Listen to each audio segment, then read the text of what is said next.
What's going on YouTube? So over the past few years, it certainly seems like affordable vehicles have almost been entirely decimated. But there are still a few vehicles on the market that focus on affordability and value. And today we have two of them that certainly fit that bill: the Kia K4 and the Hyundai Elantra.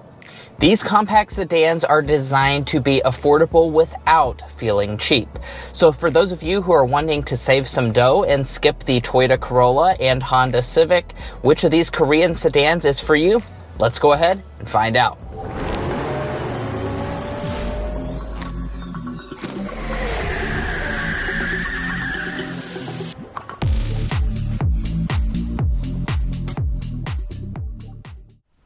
Despite being packed with features, both the K4 and Elantra in these volume-selling middle trims come in below $30,000. That is well below the average price of a new vehicle, and a breath of fresh air in this market. If you're looking to buy one, make sure to check out carconfections.com/newcarquotes to get the best price and access to invoice pricing information. Let's jump in with the exteriors.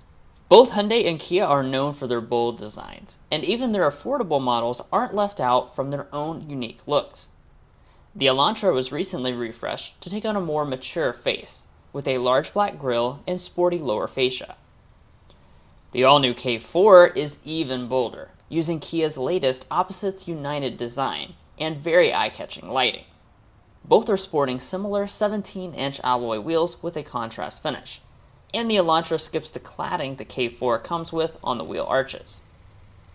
While the K4 may appear longer, they are actually the same length, coming in at just a little over 185 inches long, a healthy length for this class.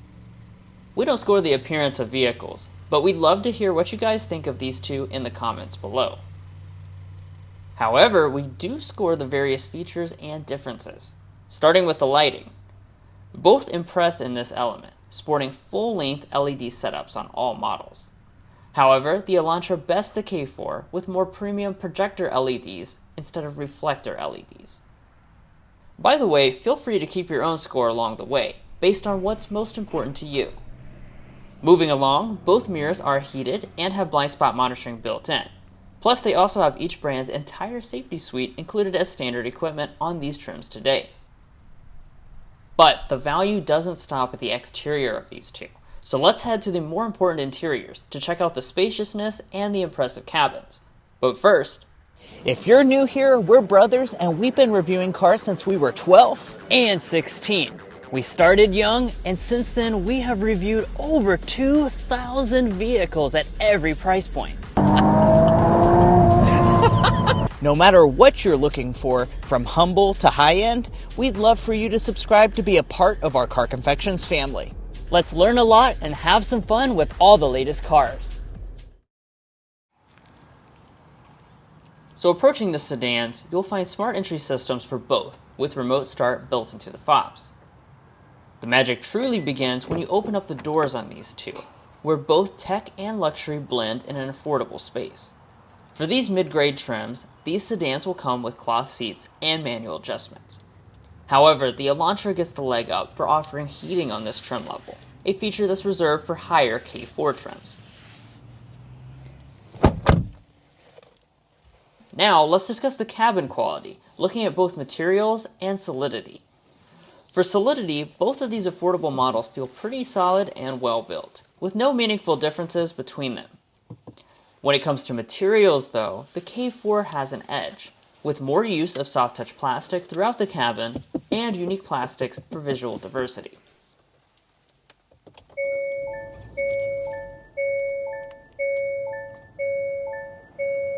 After startup, you'll be greeted by fully reconfigurable gauge clusters on both, but not without their differences. The Hyundai has an older 10.25-inch display, while the Kia goes all in for tech with a 12.3-inch cluster, making for an almost 20% advantage. Additionally, the Kia has another 4.2-inch helper display as well to control some of the climate functions. Despite the Kia having a bold two-spoke steering wheel, both wheels are leather-wrapped and manual adjusting. Storage is another important category for compact sedans, so let's discuss both console volume as well as the additional storage cubbies. First, stopping at the consoles, both fit a decent amount of donuts, with a negligible 1 donut difference, the Kia at 8 and the Hyundai at 7. Moving forward, the K4 is the more practical choice, with larger bins overall and reconfigurable cup holders to morph the space to your needs. Both also surprisingly have a wireless phone charger in the front storage bin at this price point. Moving on to the shifters, we have traditional ones, and when in reverse, you'll find a standard backup camera. They have active trajectory as well as electronic parking brakes with brake hold systems for at red lights. These two have been fairly similar so far, but the differences start to show when we move to the climate controls. Both have dual zone automatic setups as equipped, but the major difference is in the controls. The Hyundai has a traditional setup with fully physical knobs for all major functions. Conversely, the Kia has a new combo setup. The basic controls are on the dashboard, but there is also the separate 5-inch touchscreen in between the gauges and the infotainment system for the rest of the controls. However, since the major functions are controlled by physical buttons, we don't find this setup to be bothersome. Also controlled via physical controls are the audio systems. Let's give them a sample.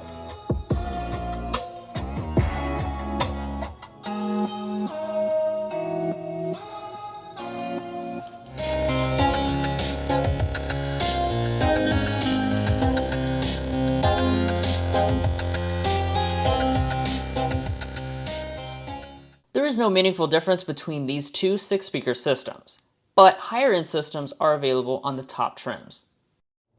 Now let's talk about the infotainment hubs in these affordable models.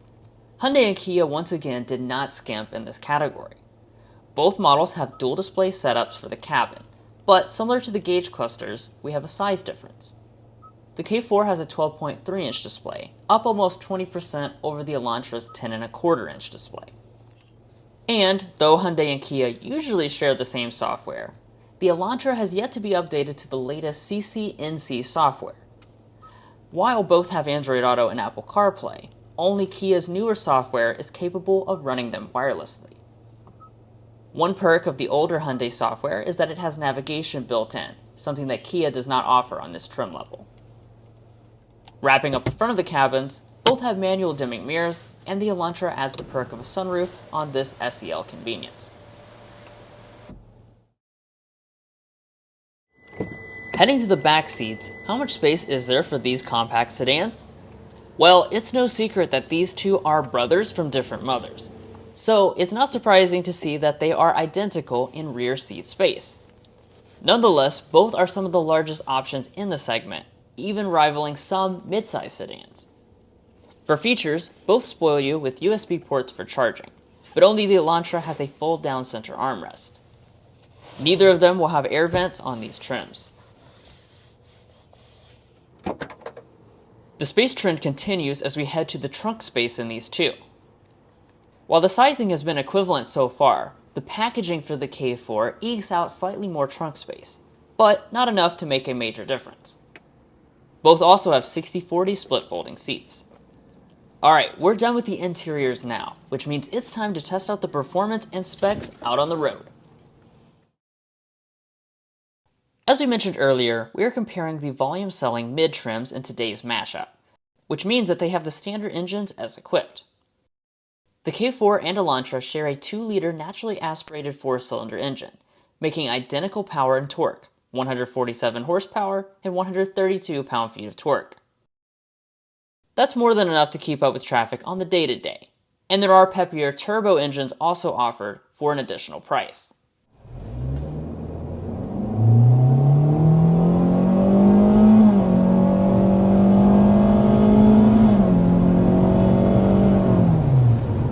Alright, so that was our acceleration to 60 miles per hour. And like we said at the spec dump, you've got 2 different powertrains on this, but the vast majority of people and the trims they select are going to be powered by this 2-liter 4-cylinder engine. It's naturally aspirated and it makes 147 horsepower, 132 pound-feet of torque. Obviously, those are not huge numbers, and that is what we expect for this segment. Typically, vehicles are going to be lower powered in this class. That's about right in line with the Civic and Corolla as well.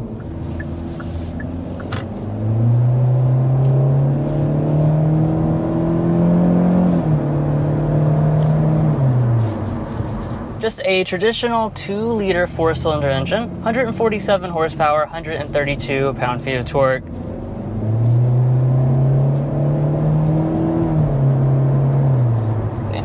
It's fine acceleration. Yeah. This is competitive for this segment, but this segment is not about power, of course. That's really not what's going to impress you about this.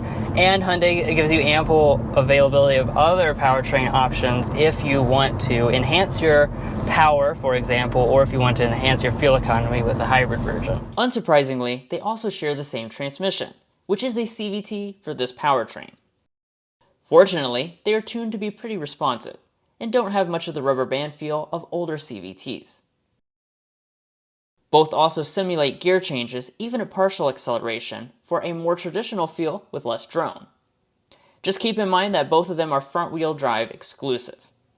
Part of the thing that makes it feel responsive is the fact that Kia has done a good job of tuning the continuously variable transmission. So the partner for this is the CVT, and it's nice and responsive. As soon as you put your foot down, gets you nice power. You're also probably noticing the fact that it does have shift simulation, and unlike some of the competition, you don't have to stomp it to the ground to get the shift simulation.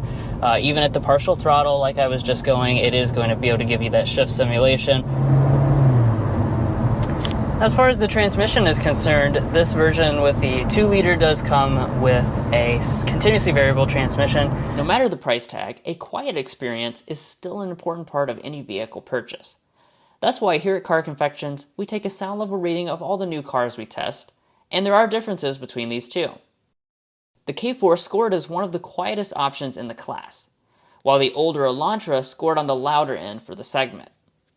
The average human ear can discern roughly a 1 decibel difference, which is more than enough to give the K4 the edge here. 55.9 decibels is what we are sitting at in this new Kia K4 as far as our sound level reading. We have settled in at 60.3 right before we came to a stop at this red light. Despite the difference in sound deadening, both the Kia and Hyundai have an above-average ride quality for the segment, smoothing out all but the largest imperfections in the road.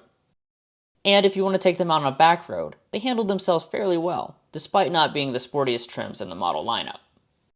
But now let's go ahead and discuss ride quality for this K4. Now, this is one area that I've been pretty impressed with in the time that we've been able to be with this vehicle.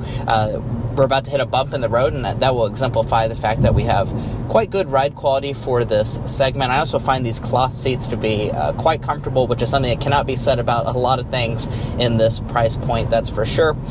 Finally, let's get to fuel economy.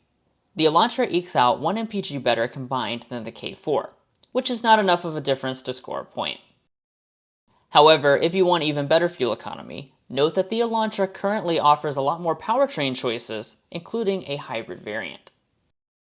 In our reviews and comparisons, we have also been adding in reliability and resale information to give you a better picture of the overall value beyond just the original MSRP.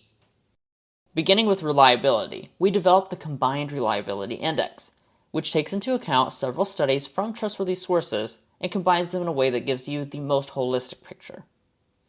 Hyundai is just below the overall industry average, 2 slots to be exact, taking away 0.4 points.